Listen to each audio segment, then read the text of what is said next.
नमस्कार दोस्तों, मैं विशाल आप सभी का बहुत बहुत स्वागत करता हूं।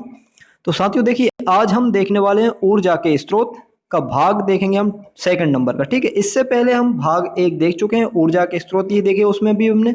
और आज हम देखने वाले हैं यहाँ पे मुख्य रूप से हम बात करेंगे आज भूतापीय ऊर्जा की, ज्वारीय ऊर्जा, पन बिजली ऊर्जा जिसे हम जल विद्युत भी कहते हैं, सौर ऊर्जा, पवन ऊर्जा, बायोगैस एंड बायोडीजल। ठीक है, तो इन सभी गैसेस के बारे में या इन सभी ऊर्जा के बारे में हम बात करेंगे आज। काफ़ी इंपॉर्टेंट टॉपिक है, हमेशा जो है परीक्षाओं में इनसे टॉपिक से संबंधित क्वेश्चन बनते हैं। ठीक है ना, एमपी टेट हो, सी टेट हो या अन्य कोई भी टेट हो। ठीक है, तो चलिए आइए बने रहिए हमारे साथ, शुरू कर देते हैं आज का टॉपिक। तो देखिए, सबसे पहले यहाँ पर जो आपको दिखाई दे रहा है वो है जल विद्युत। जल विद्युत यानी कि पन बिजली। तो अब ये पन बिजली क्या होती है? नदियों के ऊपर बांध बनाकर जल को इकट्ठा किया जाता है। इकट्ठे किए गए जल को टरबाइन पर गिराया जाता है, जिससे टरबाइन चलता है और बिजली बनती है। मतलब यहाँ से जल से द्वारा जो विद्युत बनाई जाती है वो एक तरह से एक बांध बनाया जाएगा और बांध में पानी को इकट्ठा किया जाएगा। पानी को इकट्ठा करने के बाद वो जो पानी है उस पानी को एक टरबाइन पे गिराया जाता है। टरबाइन एक तरह से घूमने वाली एक मशीन कह सकते हैं हम इसको। तो उस पर पानी गिराया जाता है और जैसे जैसे वो टरबाइन घूमता जाता है बिजली वहाँ पर उतनी ही ज़्यादा मात्रा में बनने लगती है। तो ये कुछ इसके इस तरह से बनाने के प्रयोग थे। ठीक है ना। इसके बाद देखिए और बात करें तो जल विद्युत के लाभ क्या हैं। ये एक तो सस्ती होती है भाई, पानी तो कि पानी हर जगह होता है वैसे तो। ठीक है, तो सस्ती पड़ती है, इससे प्रदूषण नहीं होता है, ये ऊर्जा का नवीकरणीय स्रोत है। तो ये जल विद्युत जो है पन बिजली ऊर्जा जिसे हम कहते हैं, ये नवीकरणीय ऊर्जा का स्रोत है। ये बात हमको ध्यान रखने वाली है। इसके बाद बात करते हैं बांधों से लाभ क्या है। ठीक है, जो बांध बनाए जाते हैं उन बांधों का लाभ क्या है। तो देखिए, बांधों के बात करें, सॉरी लाभ की बात करें तो ये बाढ़ को रोकते हैं। सबसे पहले तो बाढ़ आने से रुकती है इनकी वजह से। इकट्ठा हुआ जल खेतों की सिंचाई के काम में आ जाता है। तो ये तो हम लगभग सभी जानते हैं कि भाई बांध क्या करते हैं। जब भी आवश्यकता पड़ती है पानी की, जब बारिश ज़्यादा नहीं हो पाती या खेतों में सिंचाई करने के लिए आवश्यकता पड़ती तो नहरों द्वारा पानी बांधों से इनमें छोड़ा जाता है। ठीक है ना। इसके बाद अगर बांधों की हानि की बात करें, क्या हानि है इनसे, तो इससे बड़े पैमाने पर विस्थापन समस्या उत्पन्न होती है। ठीक है, बड़े पैमाने पर क्या होती है, विस्थापन समस्या उत्पन्न होती है। इसके बाद इससे पर्यावरण का संतुलन बिगड़ जाता है। बिल्कुल ठीक है भाई, पर्यावरण का संतुलन भी बिगड़ सकता है। ठीक है ना, जीव जंतुओं के आवास डूब जाते हैं। तो ज़्यादा पानी जब उसके अंदर हो जाता है तो कई जीव जंतु ऐसे होते हैं जो बांध के अंदर अपना एक तरह से आवास बनाकर रहने लगते हैं। तो उन जीव जंतुओं के आवास भी डूब जाते हैं जब ज़्यादा पानी बढ़ जाता है। और ये खर्चीला होता है, बांध बनाना थोड़ा सा खर्चीला हमें पड़ता है। ठीक है ना, तो ये कुछ हानियाँ थी। इसके बाद आगे बात करते हैं भारत के कुछ प्रमुख जल विद्युत केंद्र कहाँ पर है। केंद्र जहाँ पर जल विद्युत बनाई जाती है तो वो कहाँ कहाँ पर है, देखिए उनकी बात कर लेते हैं हम। सबसे पहले दिखा दे रहा है बांध कौन सा है, दामोदर घाटी निगम। तो ये दामोदर घाटी निगम जो बांध है एक तरह से, तो ये किस नदी पर है, ये है दामोदर नदी पर और झारखंड में है दामोदर नदी। इसके बाद भाखड़ा नागल बांध का नाम आप सभी ने सुना होगा।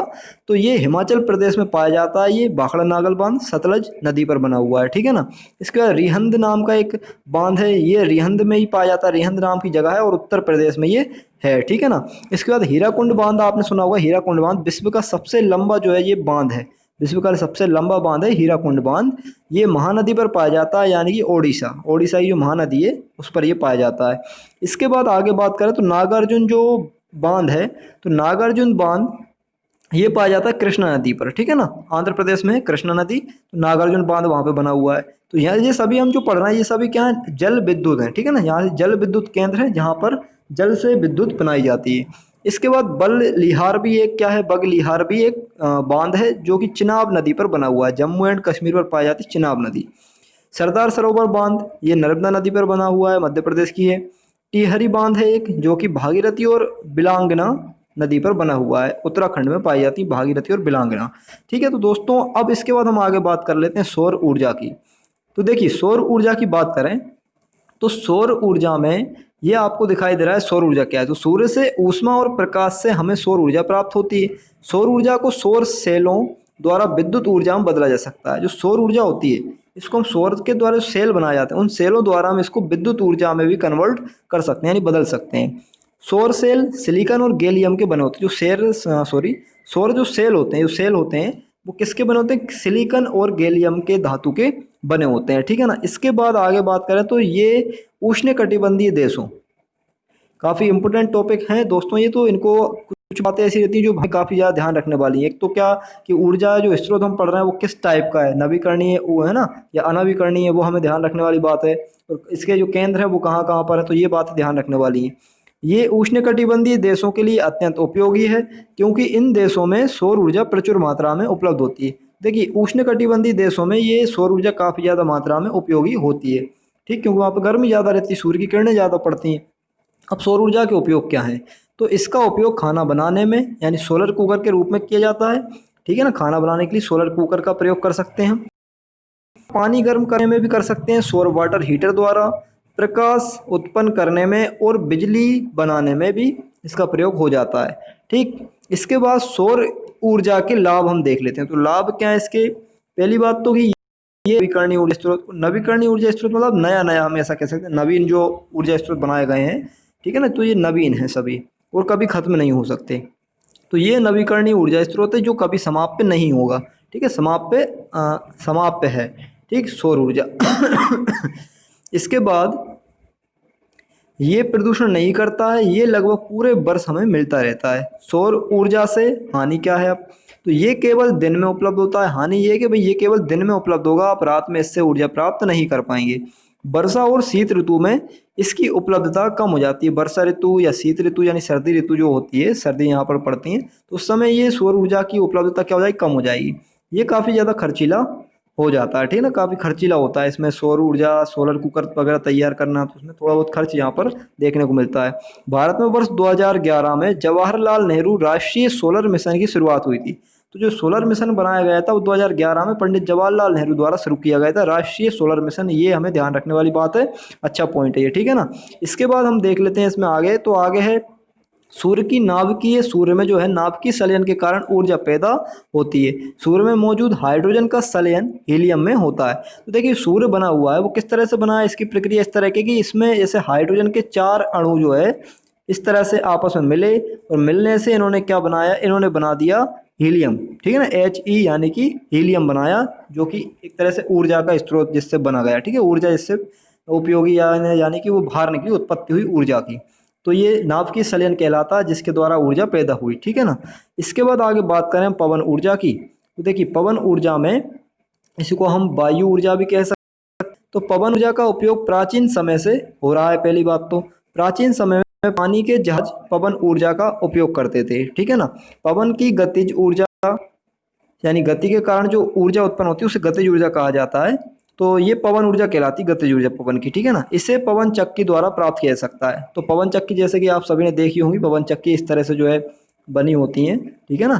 तो ये पवन चक्की द्वारा हम ये ऊर्जा प्राप्त कर सकते हैं, गतिज ऊर्जा यानी पवन ऊर्जा हम प्राप्त कर सकते हैं। इसके बाद पवन का उपयोग किस तरह से होता है उसे हम देखते हैं।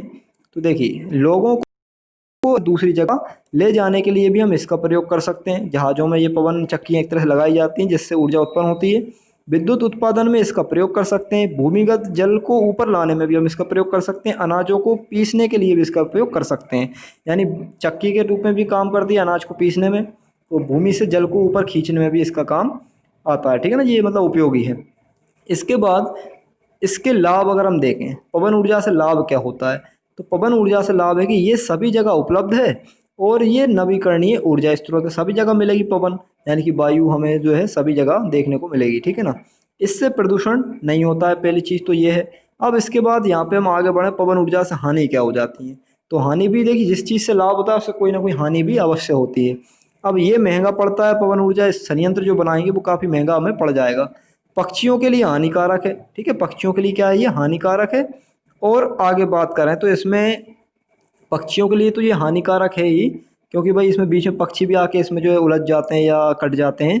जिस क्षेत्र में पवन की गति अगर 20 किलोमीटर प्रति घंटा हो, वहाँ पवन ऊर्जा आसानी से प्राप्त की जा सकती है। अगर किसी क्षेत्र में पवन की जो गति है वो कितनी है, 20 किलोमीटर प्रति घंटे की रफ्तार से अगर वहाँ पर गति चलती है, यानी गति है अगर पवन की, तो वहाँ पे आप पवन ऊर्जा प्राप्त कर सकते हैं। इसके बाद बात कर लेते हैं भूतापीय ऊर्जा, यानी जमीन से प्राप्त करने वाली ऊर्जा के अंदर से निकलने वाले गर्म जल के झरनों से भूतापीय ऊर्जा प्राप्त होती है। हमने देखा है कि जो पृथ्वी होती है, पृथ्वी की गहराई में तापमान बहुत ज़्यादा होता है, जिससे जल गर्म होकर झरनों के रूप में पृथ्वी पर आ जाता है। तो उससे हम क्या कर सकते हैं, भूतापीय ऊर्जा प्राप्त कर सकते हैं। अब इसके बाद भूतापीय जो ऊर्जा के उपयोग हैं वो किस तरह से हैं। इसका उपयोग खाने में, बिजली बनाने में आदि में किया जा सकता है। अब भूतापीय ऊर्जा से लाभ क्या है? तो देखिए पूरे वर्ष इससे ऊर्जा प्राप्त की जा सकती है, पहली बात तो ठीक, क्योंकि देखिए यहाँ गर्म पानी निकलता रहेगा, क्योंकि ताप अगर किसी जगह ज़्यादा है तो वहाँ से अगर पानी निकलता है गर्म तो वो हमेशा निकलता रहेगा, ठीक है ना। और इससे हम ऊर्जा जो है प्राप्त हमेशा कर सकते हैं, पूरे वर्ष तक प्राप्त हो सकती है, इससे प्रदूषण नहीं होता है। अब भूतापीय ऊर्जा से हानि क्या है भाई? इस भी होती है। तो हानि ये है कि इसके संवहन का खर्च ज़्यादा होता है, इसको ले जाना एक स्थान दूसरा ज़्यादा खर्ची पड़ता है। ये सब जगह उपलब्ध नहीं है, कोई कोई जगह है यहाँ पर गर्म पानी या गर्म झरने देखने को मिलते हैं। अब पानी में देखिए, अब ये भारत में कहाँ कहाँ पे है, तो भारत में मणिकर्ण नाम की एक जगह है हिमाचल प्रदेश की, वहाँ पे इसका केंद्र है। इसके बाद पूगा घाटी, ये लद्दाख की एक पूगा घाटी है जहाँ पर ये भूतापीय ऊर्जा प्रवाहित की जाती है, बनाई जाती है। इसके बाद ताता पानी है झारखंड का, और खम्मम, खम्मम ये तेलंगाना की जगह है, इसमें भूतापीय ऊर्जा का उत्पादन होता है इन जगहों पर, तो ये हमें जगहें याद रखना है। इसके बाद ज्वारीय ऊर्जा की बात करें तो ज्वारीय ऊर्जा क्या है? ये ऊर्जा समुद्र में आए ज्वार से उत्पन्न होती है। ज्वार और भाटा आपने सुना होगा, जब पानी ऊपर उठता है तो उसको हम ज्वार कहते हैं, ठीक है ना। पानी का ऊपर उठना, समुद्र के जल का ऊपर उठना ज्वार कहलाता है, और पानी का नीचे जाना भाटा कहलाता है, ठीक है ना। तो सूर्य के और चंद्रमा के ये आकर्षण बल की वजह से ये क्रियाएं होती हैं ज्वार और भाटा की। तो अब ये समुद्र में आए ज्वार से उत्पन्न होती है ज्वारीय ऊर्जा, इससे बिजली बनाई जाती है। इससे हम क्या करते हैं, बिजली बना सकते हैं। भारत में खंबात की खाड़ी और कच्छ की खाड़ी, ये दोनों गुजरात में, खंबात की खाड़ी और कच्छ की खाड़ी, ठीक है, गुजरात में है। और सुंदरबन डेल्टा जो है पश्चिम बंगाल का विश्व का सबसे बड़ा डेल्टा है, इसमें ज्वारीय ऊर्जा बनाई जाती है, ठीक है। संभावना है इसमें ज्वारीय ऊर्जा बनाने की, क्योंकि यहाँ पे पानी चढ़ता और उतरता हुआ दिखाई देता है। ज्वारीय ऊर्जा से लाभ क्या है तो वो देख लेते हैं। तो ये असमाप्य है, ठीक है ना, और ये प्रदूषण से मुक्त है, यानी प्रदूषण नहीं करता है, और असमाप्त है, मतलब कि ये भी एक तरह से समाप्त नहीं होगा, ठीक है ना। इसके बाद असमाप्त नहीं होगा, इसका मतलब ये है कि भाई ये असमाप्त है, ठीक है ना, मतलब ये समाप्त नहीं हो सकता। इसके बाद बात करें, इससे समुद्री जीवों को नुकसान पहुंचता है, इसके उत्पादन में कठिनाई आती है, ठीक। इसके बाद और आगे बात करें बायोगैस की, तो बायोगैस यानी गोबर गैस। तो बायोगैस जैविक अवशेषों से, यानी जैविक जीव जंतु के अवशेषों से, गोबर और रसोई के अपशिष्ट पदार्थों के बैक्टीरिया द्वारा अपघटन से प्राप्त होती है। यानी जो जीवित पदार्थ या मृत पदार्थ या बैक्टीरिया या खराब गंदा पदार्थ जो हम जब फेंक देते हैं, तो वो एक तरह से समझ लीजिए उसके बैक्टीरिया होते हैं, वो सभी अपघटित हो जाते हैं, यानी जमीन में जो छोटे छोटे अपघटक होते हैं वो उनको अपना भोजन बना लेते हैं, तो उससे क्या होती है, बायोगैस उत्पन्न हो सकती है, ठीक है ना। इसके बाद हम देखें तो इन पदार्थों का अपघटन अनोक्सी श्वसन के द्वारा होता है, ठीक है, बिना ऑक्सीजन के इनका श्वसन हो जाता है, यानी ये अपना अपघटन करते हैं वो अनोक्सी श्वसन द्वारा करते हैं। इन पदार्थों के अपघटन से मीथेन निकलती, लगभग 60 से 65% मीथेन प्राप्त होती है। कार्बन डाइऑक्साइड जो है 25 से 30% मिलती है, और हाइड्रोजन जो है 5 से 10% गैस निकल जाती है, ठीक है, अपघटन के दौरान। इसका उपयोग खाना बनाने में और जैव खाद्य प्राप्त करने में होता है। इसका उपयोग ट्यूबवेल चलाने में भी किया जाता है, तो ये भी बात ध्यान रखने वाली है। इसके बाद बात करें बायोगैस लाभ की, तो ये सस्ता होता है, ये प्रदूषण मुक्त है, ये उपयोग में आसान है, ये सर्वव्यापी यानी सभी जगह पाया जाएगा, ठीक है, बायोगैस। इससे लकड़ी और जीवाश्म ईंधनों की बचत होती है, इससे लकड़ी और जीवाश्म ईंधन की बचत कर सकते हैं बायोगैस यानी गोबर गैस से, ठीक है ना। अब बात करें इसकी हानि की, तो हानि की बात करते हैं, तो देखिए हानि में आ जाएगा मीथेन और कार्बन डाइऑक्साइड गैस निकलने के कारण हरित गृह प्रभाव होता है। अगर बायोगैस से हानि ये हो जाती है कि बायोगैस का प्रयोग करते हैं तो इससे कार्बन डाइऑक्साइड और मीथेन गैस निकलती, जो कि ग्रीन हाउस प्रभाव पैदा करती है, यानी पृथ्वी को गर्म करती है। इसके लिए नियमित रखरखाव की ज़रूरत होती है। बड़े शहरों में गोबर की प्रचुर मात्रा नहीं मिलती, इसलिए वहाँ इसको लगाना उचित नहीं हो पाता, यानी संभव नहीं हो पाता है, सभी जगह ये संभव नहीं हो सकती ये चीज़। इसके बाद बायोडीजल की हम बात कर लेते हैं।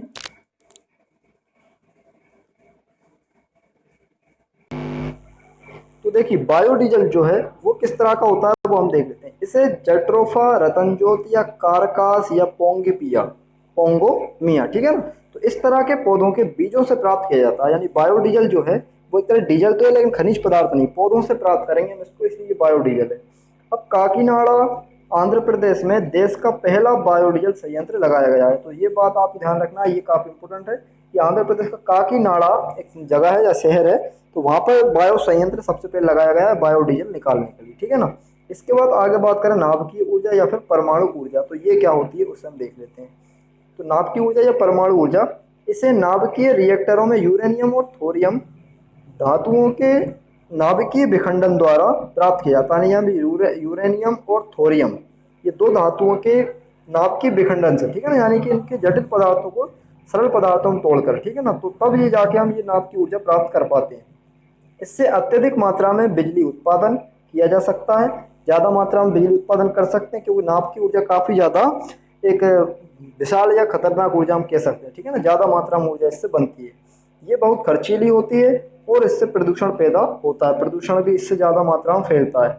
इससे एक्स किरणें, इससे जो है एक्स किरणें, वाई किरणें और गामा किरणें, वाई किरणों को हम गामा किरणें भी कहते हैं, जैसी अत्यंत जो है हानिकारक किरणें निकलती हैं। एक्स और वाई किरणें काफ़ी ज़्यादा हानिकारक होती हैं, तो ये भी जो है नाभ की ऊर्जा से निकलती हैं, जिनसे आनुवांशिक विषमताएं पैदा होती हैं। तो आनुवांशिकता से समझ विषमताएं जो है यानी विभिन्नताएं देखने को आपको मिलेंगी, और कैंसर जैसी बीमारियां भी इससे हो सकती हैं, ठीक है ना।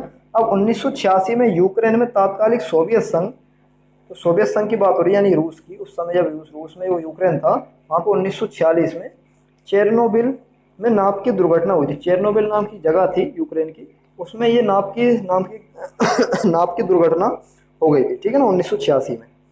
अब इसके बाद आगे बात करें तो इनके केंद्र की बात कर लेंगे, परमाणु केंद्र कहाँ कहाँ पर बनाए गए हैं, ठीक है ना। तो तारापुर नाम की जगह है मुंबई की, तो तारापुर केंद्र है, परमाणु केंद्र मुंबई का है, महाराष्ट्र मुंबई। नरोरा नाम की जगह है, नरोरा नाम का केंद्र है, ये बुलंदशहर में उत्तर प्रदेश के। इसके बाद और आगे बात करें तो आगे है काकरापारा, तो काकरापारा केंद्र है, परमाणु केंद्र काकरापारा सूरत में है, गुजरात। केगा नाम का जो परमाणु केंद्र है वो कर्नाटक में है। कलपक्कम नाम की जो जगह है, ठीक है ना, कलपक्कम, ठीक, तो ये जो जगह है ये चेन्नई में है, तमिलनाडु के चेन्नई में। और कुडनकुलम जो केंद्र है परमाणु केंद्र, ये तमिलनाडु में है। और रावत भाटा जो केंद्र होगा ये कोटा के राजस्थान में, यानी राजस्थान की कोटा में, ठीक है ना। तो दोस्तों अगर वीडियो आपको पसंद आए तो आप लाइक शेयर एंड सब्सक्राइब जरूर करें, और इसी तरह की वीडियो देखने के लिए हमारे साथ जरूर बने रहें। बहुत बहुत धन्यवाद आप सभी का।